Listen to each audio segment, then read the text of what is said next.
Halo semua, balik lagi bareng saya. Ngomong-ngomong soal bicara di depan umum, sering banget ya rasanya kayak mau ngelawan monster. Bener kan? Nah, kali ini kita bakal jinakin monster itu bareng-bareng. Caranya? Dengan ngebongkar mitos-mitos terbesar yang selama ini ngehalangin kita.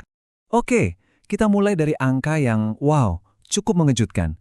Menurut NBC nih, ternyata 75% orang dewasa itu menderita yang namanya glossophobia alias takut ngomong di depan umum. Bayangin deh, 3 dari 4 orang yang kamu kenal kemungkinan besar ngerasain hal yang sama. Jadi ini bukan masalah kamu doang, ini masalah kita semua. Tapi, pertanyaannya, emang kita lahir udah langsung takut gitu? Atau jangan-jangan rasa takut itu justru kita pelajari seiring waktu? Nah, ini nih yang ngebawa kita langsung ke mitos pertama. Nah, ini dia nih, mitos yang paling sering banget kita dengar. Kayak ada kepercayaan gitu loh, kalau orang-orang yang jago ngomong, itu emang udah dari sananya, udah punya gen public speaking. Sementara kita-kita yang lain, ya nasibnya emang nggak seberuntung itu, bener nggak sih? Coba deh lihat perbandingan ini. Public speaking itu bukan bakat, tapi sebuah keterampilan. Udah, titik. Sama persis kayak berenang. Nggak ada kan bayi baru lahir langsung bisa gaya kupu-kupu? Semua itu butuh teknik, butuh dilatih. Kamu mau introvert, ekstrovert, nggak ngaruh. Selama kamu tahu tekniknya dan mau latihan, kamu pasti bisa. Rasa takut ini seringnya justru ditanamkan dari kecil loh. Coba deh inget-inget lagi, pernah nggak sih waktu sekolah yang rajin nanya malah dikatain cari muka? Atau yang paling parah, disuruh maju ke depan kelas sebagai hukuman. Tanpa sadar, pengalaman-pengalaman kayak gini tuh ngajarin kita kalau tampil di depan itu sesuatu yang bikin malu, sesuatu yang harus dihindari. Oke, lanjut ya. Mitos kedua. Tekanan buat tampil sempurna tanpa salah sedikit pun.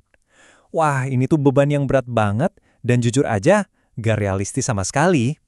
Sering banget kan kita mikir kalau pembicara yang jago itu ya kayak robot, ngomongnya lancar jaya, nggak pernah ada M atau anu, nggak pernah ada jeda yang aneh. Padahal ya kenyataannya jauh banget dari itu. Nah, kata-kata kayak anu gitu, itu namanya filler words atau kata pengisi. Dan ini wajar banget loh, manusiawi banget. Kita pakai kata-kata itu secara alami karena otak kita nggak suka sama yang namanya hening. Pembicara paling jago di dunia pun masih pakai kok, jadi itu bukan tanda kamu nggak bisa.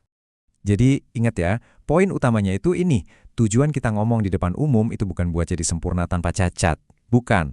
Tujuannya itu buat nyambung, buat bikin koneksi sama audiens. Dan yang paling penting, pesannya nyampe. Nah, mitos ketiga ini agak tricky nih, soal jadi diri sendiri atau otentik. Soalnya, konsep ini sering banget disalahartikan dan malah jadi senjata makan tuan. Jadi, autentisitas itu ada dua sisi. Ada yang palsu, yaitu pas kita pakai alasan, ya gue kan orangnya emang gini sebagai pembenaran buat gak latihan, atau malah niru gaya orang lain. Nah, autentisitas yang sejati itu justru sebaliknya. Kamu gali cerita unik dari dalam diri kamu, temuin gaya kamu sendiri, terus kamu poles dengan persiapan dan struktur biar makin mantap.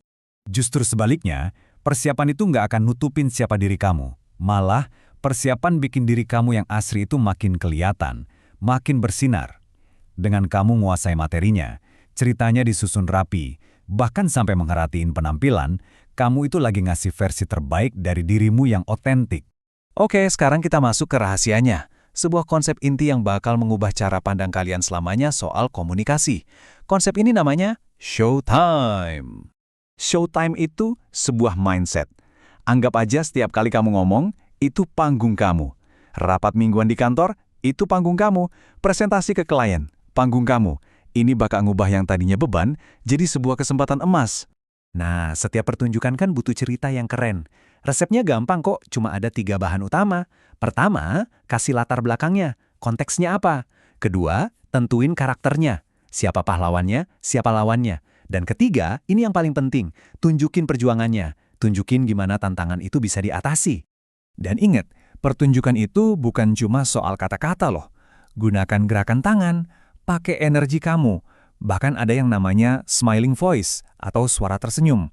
Percaya deh, audiens tuh bisa ngerasain energi senyum itu, bahkan pas mereka nggak lihat muka kamu.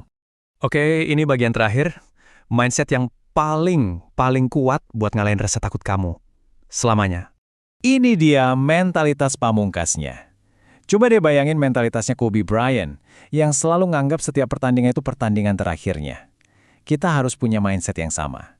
Berikan semua yang kita punya, karena kita nggak pernah tahu kapan lagi dapat kesempatan kayak gini. Dengan mindset ini, fokusnya langsung pindah. Dari yang tadinya, aduh gimana kalau gue salah ngomong, jadi gimana caranya gue bisa kasih yang terbaik buat mereka. Ajaibnya, saat fokus kita adalah melayani orang lain, rasa takut buat diri sendiri itu bakal hilang dengan sendirinya. Jadi, buat nutup pembahasan kita kali ini, saya mau ninggalin satu pertanyaan buat kalian. Setiap orang dari kita itu punya segudang cerita unik yang gak dimiliki orang lain. Jadi, cerita apa yang cuma kamu yang bisa menyampaikannya pada dunia? Temukan cerita itu, persiapkan, dan naiklah ke panggungmu.